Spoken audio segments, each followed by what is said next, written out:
I'm Matt Rinchler, Associate General Counsel with Illinois Realtors, back again to continue the series on New Year, New Laws in Illinois. At the federal level, 2025 will bring new requirements for corporations, including real estate corporations and, in some cases, real estate agents, for new disclosures to the Department of Treasury's Financial Crimes Enforcement Network. In 2021, in response to concerns that financial crimes, including money laundering, were not being adequately traced or tracked, the federal government implemented new requirements to go into effect in 2025 that require corporations that have filed as a corporation in a state such as Illinois to report what it defines as beneficial owners for reportable companies. You might ask yourself, what is a reportable company? The statute and rules generally define reportable company as an LLC, corporation, or trust, or some other types of entities created in an individual state. So for instance, if you have filed as an LLC in Illinois to purchase a property through that LLC, that could be and most likely is defined as a reportable company. So what is a beneficial owner? A beneficial owner is defined in potentially a couple different ways. One way may be the individual has 25% or more ownership of the entity, such as the LLC, corporation, or trust. And another way may be the individual has substantial control, either directly or indirectly, over the LLC, corporation, or trust, or other type of reportable company. There are some exceptions to this definition, of course. One would be if the person is a minor, they wouldn't be included in the definition. If the person is acting on behalf of another, they may be exempt. If they're an employee of the entity, they may be exempt. If your right to ownership in the entity or control of the entity was something you inherited from, say, a parent or relative, you might be exempt. And if you're a creditor of the agency, you're likely exempt. If you're not exempt, the law puts in a deadline of January 1st, 2025 for you to report all beneficial owners as defined under the statute to the Financial Crimes Enforcement Network. For real estate agents, it's likely that you are not what's called a beneficial owner. However, the Act will put in place, beginning December 1st, 2025, new requirements to file what is called a real estate report with the Department of Treasury's Financial Crimes Enforcement Network. This new requirement to file these real estate reports essentially requires you to file a report when you conduct what's called what they determine to be a high-risk transaction. So what is a high-risk transaction, you might ask? Through the statute and its rulemaking authority, they generally define high-risk transactions as non-finance transfer of ownership in residential property. So as an example, if someone would come to you to purchase a property, and instead of them as an individual purchasing the property, they have set up an LLC to purchase the property. And when they go to pay for the property, they don't finance through a bank, they just either pay cash or it's a gifted property, potentially. And the reasoning finance properties are excluded, they argue, is that the institutions such as banks, title companies, insurance companies, they are already regulated in this aspect. So there's no need to double up on that regulation. Because as I say, part of this, the intent of this new act was to help track and enforce laws against money laundering. And the belief was some entities, some foreign entities, may be setting up LLCs or shell companies as they call them, and they don't know who they are. This new law has not come without controversy, however. And some have said that these new disclosure requirements have put an extensive burden on small businesses especially, and people like real estate agents.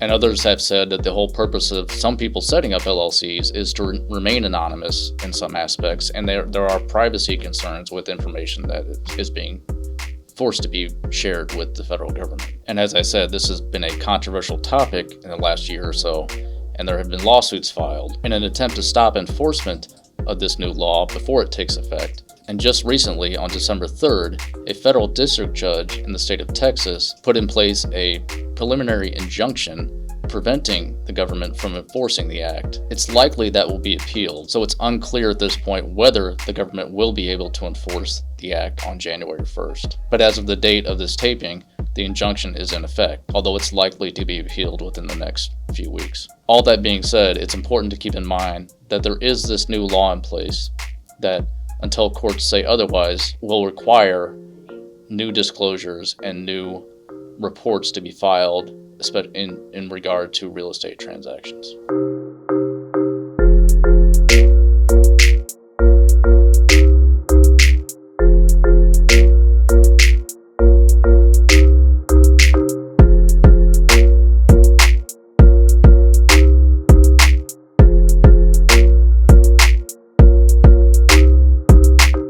Another new law in Illinois, effective January 1st, 2025, are changes to the Illinois Power of Attorney Act. The changes in this act were put in place to help clarify what is and is not an acceptable form of a power of attorney.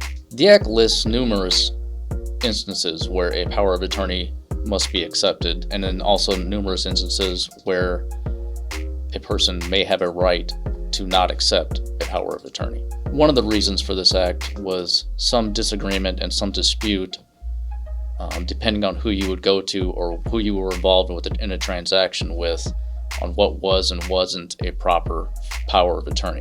And this act helps give some clarity to that, or is intended to help give some clarity to that. An example would be if someone has a copy of a power of attorney along with a certification, some places would not accept that. This act gives some avenues where they deem that a proper form of power of attorney. So as I said, the act spells out numerous and lists numerous instances and examples of when a power of attorney must be accepted and when it may be declined. As a follow-up to this and a follow-up to our entire New Year, New Laws program, we will issue written explanations and guidance to help guide you through the process.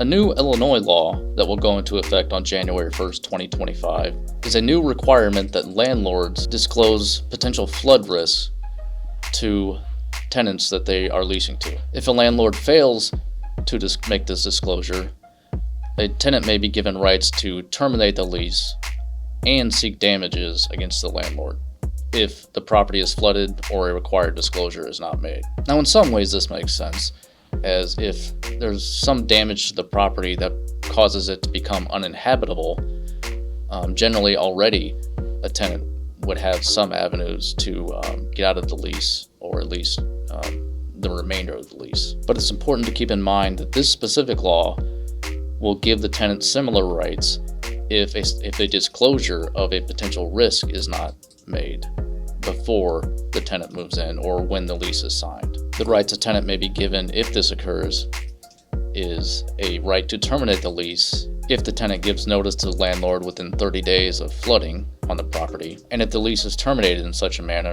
the tenant may also recoup damages, including any prepaid rent and the security deposit, and have a claim for damages to the property that they incurred. So what needs to be in the disclosure? The statute itself sets out a basic form of standard language to be used, and I expect that we will put forth an example of that in the coming weeks and months on our website. And essentially what the disclosure says is whether the property that the tenant is leasing sits on a 100-year floodplain or if it has a known history of flooding on the property.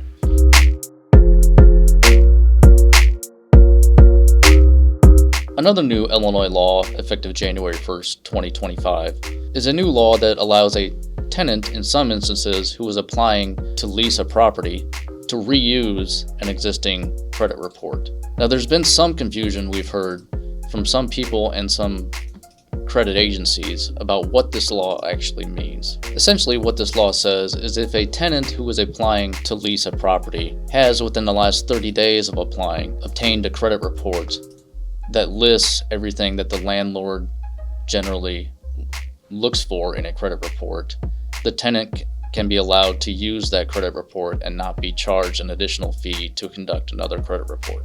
What the Act does not say is that a landlord can never charge a fee for a credit report Because obviously if the tenant doesn't have one, and that's a standard procedure that the landlord has used or uses to screen tenants, they can still do so. And it's also important to keep in mind that if a landlord wants to do an additional credit report in the one that's given to him or her by the tenant, they can do so. They just cannot charge the tenant an additional fee for that if the tenant has provided them with what statute deems to be a reusable credit report. And I say there's been some confusion because we've heard through our hotline and elsewhere that some credit agencies have just stopped the process of allowing a tenant to pay for a credit report through the application process. I'm not sure that's a correct reading of the statute, but that's their prerogative to interpret it that way, and that's their business decision. But that doesn't mean everybody interprets it that way. And again, it's important to keep in mind this does not outlaw a landlord's ability to do a credit report or require a credit report. It just sets out new guidelines on when a tenant who has just had a credit report done can reuse that for a new application.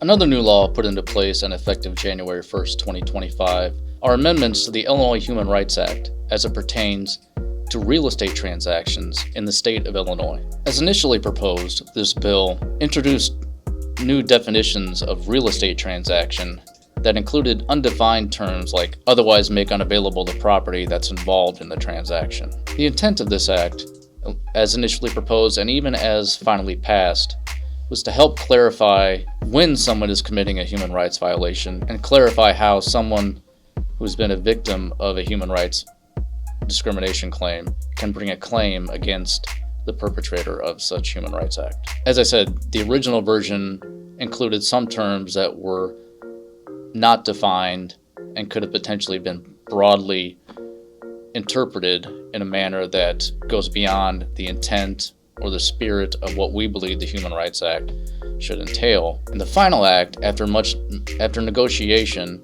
was much clearer and helps get, I think, more to the point of what the Human Rights Act, as it pertains to real estate transactions, is intended to do. One significant change as part of this act is to clarify and maybe more expressly state powers that the Illinois Attorney General has to enforce the Illinois Human Rights Act. It states that the AG has an ability to bring a claim to enforce the Illinois Human Rights Act when it sees actions being taken place that have the effect of discriminating against a protected class. So for example, say a city has an ordinance in place that puts in certain restrictions and certain mandates on when they can be evicted or when they should be evicted from a property, essentially ordering or forcing the landlord to evict a tenant for certain conduct or because of the status of the tenant. Some may call these crime-free housing ordinances. This new law would give the Attorney General and other potential interested parties an ability to file suit to stop the actions being taken by the city or municipality, and again, this is just an example, if they see that such actions and such ordinances have the effect of discriminating against a protected class. So again, amendments to this act specifically in regard to our industry and in regard to real estate transactions can sometimes raise the heart rate of people when they see, oh, this has been changed, this can't be a good thing. But I think the overall intent of some of these changes was just to clarify what the act says and how it can be enforced.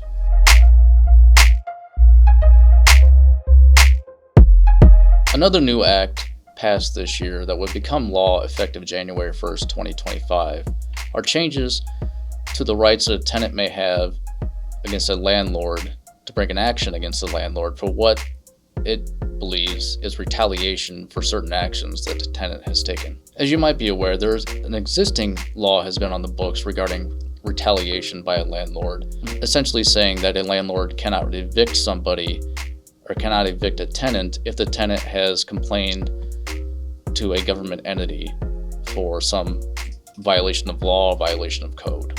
This act expands on that to give a tenant right to make a claim of retaliation for not just the landlord trying to evict them, but also other things like the landlord trying to raise rent, decrease services that it normally provides to the tenant, or threaten to bring a lawsuit against the tenant. The Act also spells out different actions, additional actions that a tenant may have taken that a landlord cannot, quote unquote, retaliate against the tenant for, in addition to just reporting a crime or ordinance violation to a government agency. Some of these additional instances may be if a tenant has joined a tenants union, or if a tenant has sought the assistance of a community association, not a government organization, or if the tenant feels that the landlord is retaliating against them because they've requested repairs to the property. If a court were to determine that a landlord has retaliated against a tenant under this new act, the consequences can be pretty severe for the landlord. The tenant could have a right to terminate the lease, and if such lease is terminated, to receive a return of the security deposit and all prepaid rent. The tenant could recover possession of the property if the landlord has attempted to evict the tenant or is in the process of attempting to evict the tenant. And the landlord could be hit with significant financial penalties, such as 2 months worth of rent or 2 times the damages incurred by the tenant, plus attorney's fees. Now, much of this may make sense.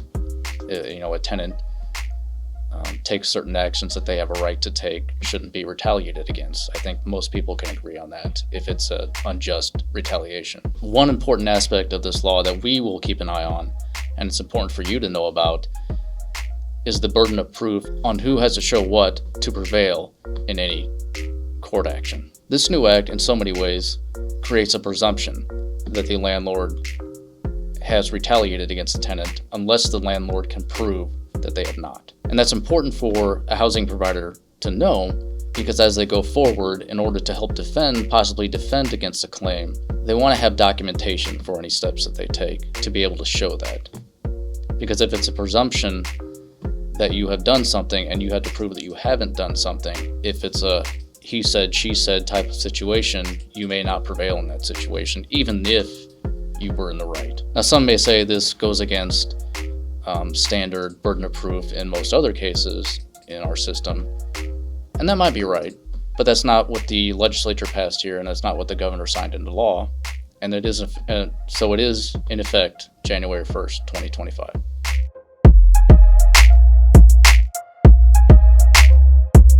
Another law that was passed this year but is not effective until January 1st, 2026 are changes regarding a summary of rights to be given to tenants on the Safer Homes Act. As I said, this act isn't effective until January 1st, 2026, and additional guidance will be put out by the department over the next year. But essentially what it does, or will do, is require landlords to disclose to tenants a summary of the rights afforded to tenants or household members who are victims of sexual violence or domestic abuse.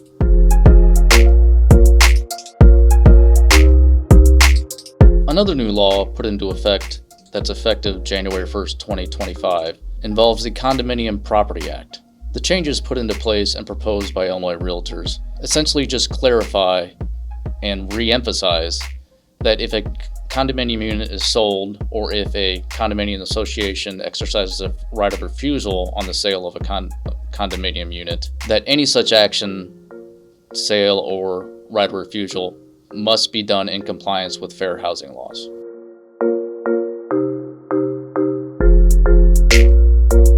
Another new law in Illinois that's effective January 1st, 2025, that I'm sure you've heard about, and then my boss, Betsy Urbance, has previously given summaries of, are changes to the Illinois Real Estate License Act. As I'm sure you're aware, the settlement discussed over this past year put in place a requirement that written agreements be put in place, that brokerage agreements be in writing before a property is shown. While that change in respect to the settlement went into effect in August, this act puts similar requirements in place in state statute. Other changes include requirements of disclosure of compensation received from the buyer and the seller, changes regarding written employment agreements or independent contractor agreements, clarifying that if the agreement states that it is an independent contractor relationship, then for purposes of state law, it is a independent contractor relationship. Another addition were additions to or changes to the continuing education requirements to include 2 hours of mandatory fair housing education. As stated previously, our General Counsel, Betsy Urbans, has provided additional guidance on the RELA changes, and they can be found at the website.